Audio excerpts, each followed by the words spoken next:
या न्यूज बुलेटिनचे सहप्रायोजक आहेत गोकुळ. रांगोळी तालुका हातकणंगले येथे घडलेल्या संवेदनशील खुनाच्या गुन्ह्याचा स्थानिक गुन्हे अन्वेषण शाखा कोल्हापूर यांनी पर्दाफाश करत अवघ्या 2 दिवसात 3 आरोपींना अटक केली आहे. 29 जानेवारी 2026 रोजी रात्री 9:30 ते 10 वाजण्याच्या सुमारास काळमावाडी वसाहत स्मशानभूमीजवळ रांगोळी येथे शुभम कुमार सादे याच्यावर धारदार हत्याराने पोटात वार करून खून करण्यात आला होता. दर्शन कांबळे याच्या बहिणीला पळवून नेण्यात शुभम सादे याने मदत केल्याच्या संशयातून हा हल्ला करण्यात आल्याचं तपासात निष्पन्न झालंय. या प्रकरणी शिवाजीनगर पोलीस ठाण्यात गुन्हा दाखल करण्यात आला होता. गुन्ह्याचे गांभीर्य लक्षात घेऊन पोलीस अधीक्षक योगेश कुमार गुप्ता यांच्या सूचनेनुसार स्थानिक गुन्हे अन्वेषण शाखेचे पोलीस निरीक्षक सुशांत चव्हाण यांच्या मार्गदर्शनाखाली 2 पथके तयार करण्यात आली. पोलीस उपनिरीक्षक संतोष गळवे यांच्या पथकाने कर्नाटक आणि कोल्हापूर जिल्ह्यात विविध ठिकाणी शोध मोहीम राबवली.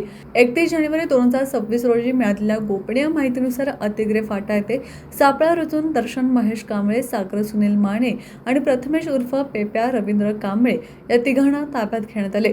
चौकशीत आरोपींनी गुन्ह्याची कबुली दिली असून सागर माने हा सराईत गुन्हेगार असल्याची माहिती समोर आली आहे. सदर कारवाई वरिष्ठ पोलीस अधिकाऱ्यांच्या मार्गदर्शनाखाली स्थानिक गुन्हे अन्वेषण शाखेच्या पथकाने यशस्वीरित्या पार पडली.